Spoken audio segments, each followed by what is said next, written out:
That's one of the main things that they've got to get figured out. But yeah, I thought Leaky Black looked really good. Made a couple of really clutch shots down the stretch.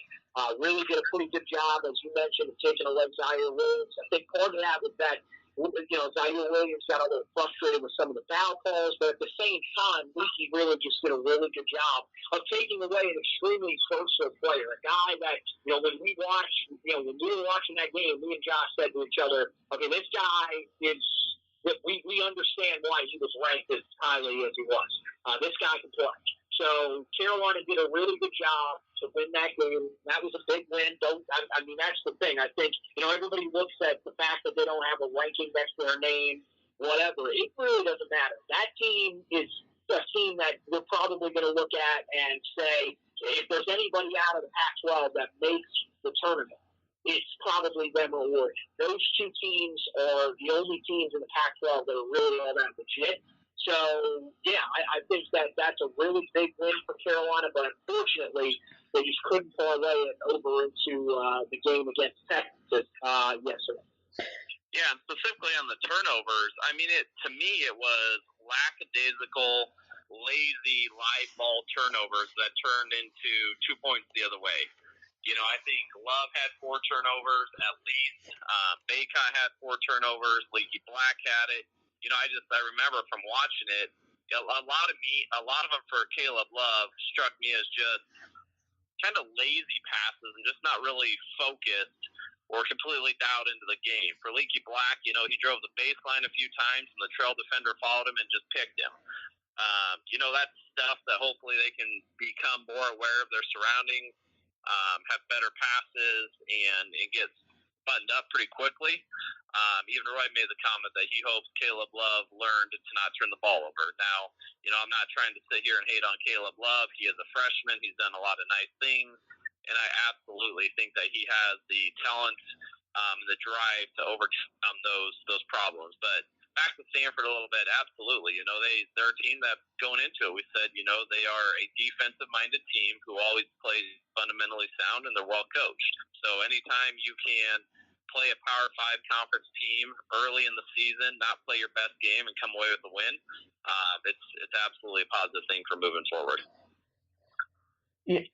Y'all talked about Leaky Black, and I wrote about this. He made the layup to make it a 3-point game to make it 66-63. And he doesn't make that play his first 2 years on campus. And I think he talked a lot about how he's a more confident player on the offensive end. And that play, I think, really signified that he was able to recognize he had a chance to drive the lane and make a play, and he did that. And so that's really positive for Carolina, because if he can give you those kind of moments, or that kind of production at certain times where it's not Caleb Love having to make plays, it's not RJ Davis where he can go make plays, that's a bonus for Carolina on the offensive end. And, we talked about Caleb Love. I think the stats don't look great. He's 6 of 18 from the field. He turned the ball over a lot, but he's a competitor. And I think that really stood out was that he got punched in the mouth, he got shoved around, but he was able to respond, and he gave you glimpses of the kind of talent that he is and the kind of player that hopefully he can be more consistently come February and March. And I think the thing was Carolina was hoping to carry that momentum that they had over from that win over Stanford into the game against Texas. And they almost did it. I think Carolina just didn't make 1 or 2 plays that they needed to make, and Texas made the plays. I think Carolina had another slow start, and I know, Mark, you're going to want to touch on that when I let you speak on what you thought about the game. But that game was similar to Stanford outside the fact that Texas built a double-digit lead. Texas was very physical. Their physicality bothered Carolina. Their length bothered Carolina. The athleticism bothered Carolina. But I think what really stood out was how veteran they were. That's the most veteran team maybe in college basketball. They returned 100% of their scoring. That's obviously the most in the country. Carolina returned only 52%.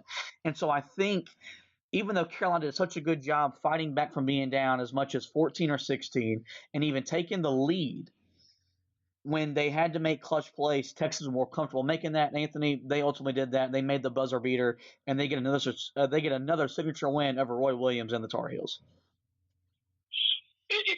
I mean, it's truly unbelievable. I'm going to be honest with you. I cannot believe the bad luck that this team has against Texas. But the easy solution was don't put yourself in that situation that you faced the last time. This is it's on Carolina. This is a game that coming in was winnable. You had some times where you put together some good stretches, but there's some really concerning things in this game, and they sort of make you think a little bit about last year in terms of what you saw at the free throw line and what you saw from behind the three-point line. Now, they only attempted 9 three-pointers in the game, so I'm not as concerned that they're going to have those types of struggles again from three. The free throw line was what was the most concerning for me. They again, like you said, they played a physical game against Stanford. This game was very similar, and teams are going to be physical against Carolina because they know it's going to work. They've seen how inefficient this team is at the free throw line. They've got to find a way to be able to, when they get there, make the shots that they have to make to win these games. I'm not saying you've got it perfect.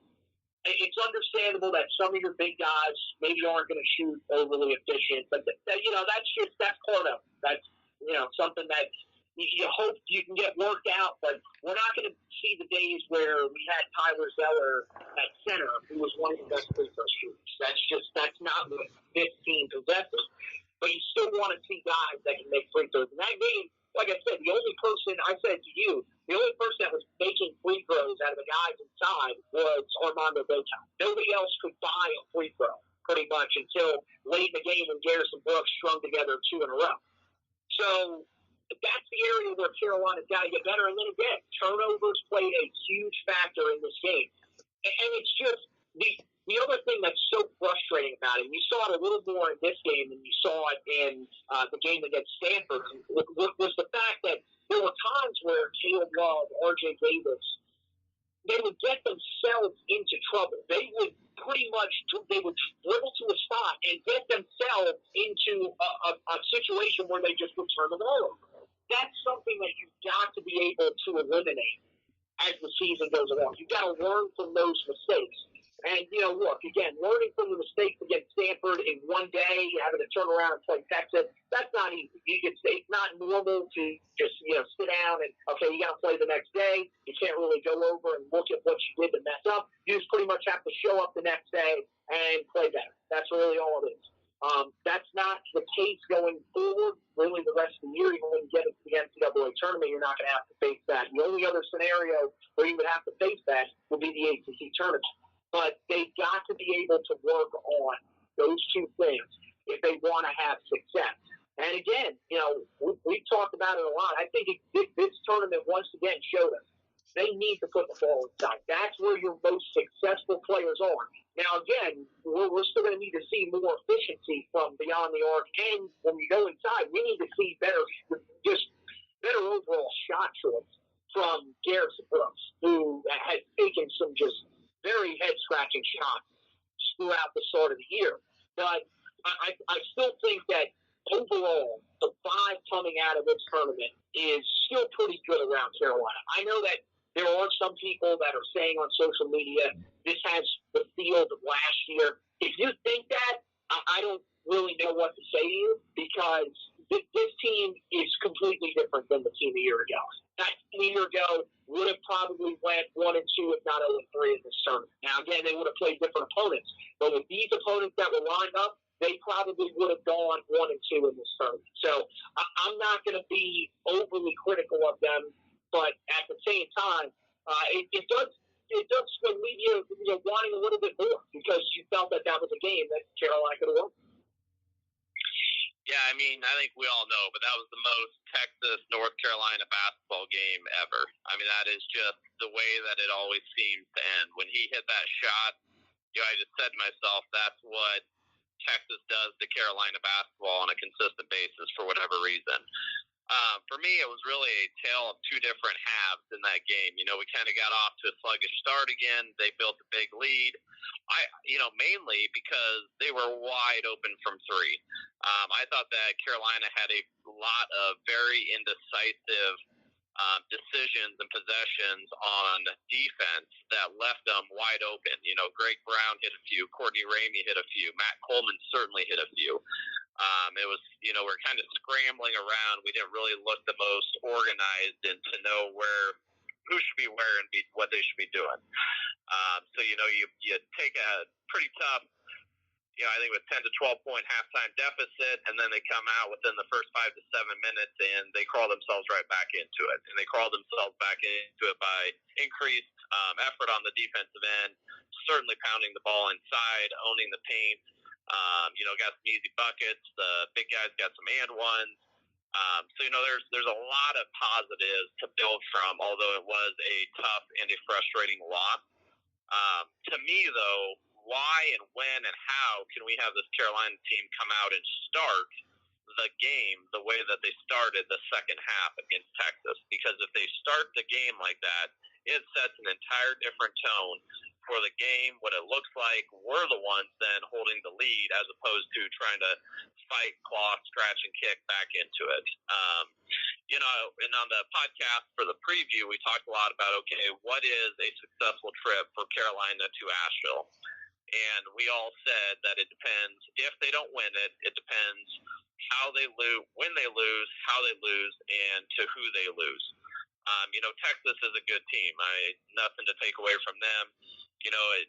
No loss. Nobody should be happy with a loss, but I do think that overall it was a very good tournament for Carolina to get experience, to learn who they are, to start to identify what is their team identity. So, yeah, we would have all loved to win it, but I think there are still a lot of positive takeaways. And I think as far as where the team needs to improve, you don't have to look far. Anthony touched on them time and time again. It is flat out better shooting from the three-point line, better shooting from the free throw line, and not turning the ball over. And I think some of that, specifically not turning the ball over, will come with more experience for the guards. So a lot of positives to take away, and, we'll see how that travels to Iowa City, because it is not going to be easy going to Iowa and trying to knock off the number 3 Hawkeyes. They're a tough team inside and out, so it'll be interesting to see how we travel there and if some of the Maui mistakes are somewhat improved on. Yeah, I think y'all both really kind of gave me some points to kind of react to, and I think it starts off with, we talked about a successful trip. I think they had to go at least 2-1 to leave Asheville feeling good about themselves. And as frustrating as it was losing to Texas, I think it's more because the way you lost on a last-second shot and that and the other. I think Carolina left, and I think they improved in their 3 days. I think they're a better basketball team than what we saw after their first game against Charleston. I think Anthony said it really well. They left me wanting more. I think this team is very capable of being a top 3 team in the ACC, and I'm more confident after seeing them play the 2 games against Stanford and Texas than I was after the preseason and then the first 2 games of the year, because they have the ability to compete. And I think the best part about this team is this is as committed a team defensively as I've seen through 4 games. I don't remember a time seeing Roy Williams press like he's pressed in the non-conference season. Normally that's him trying to get back in the game. He's doing that when they're in the game. Their trapping has been, for the most part, rather effective. Usually this time of the year, their trapping isn't very effective. And if this team can stay committed on the defensive end of the floor, it's going to pay dividends come ACC season, because I think, and of course, we're all Carolina guys, and we're going to have a little bias. We think that Caleb Love and R.J. Davis are going to get better. They're going to improve. They're going to make shots. They're going to be smarter with the basketball come ACC season, because they don't really have a choice, because the guys behind them are just as young and just as inexperienced. But I think that's the thing, is that even though you didn't win 3 games in 3 days, you got better. You found out where you needed to get better. And as Mark said, it's right there in front of your face. You got to take care of the ball better. You got to shoot it better, and you got to be more efficient at the foul line. And if Carolina can do that, then they're going to be a really good team. They're not the issues that this team has right now are fixable. I think last year we felt like the issues they had weren't fixable, and that's a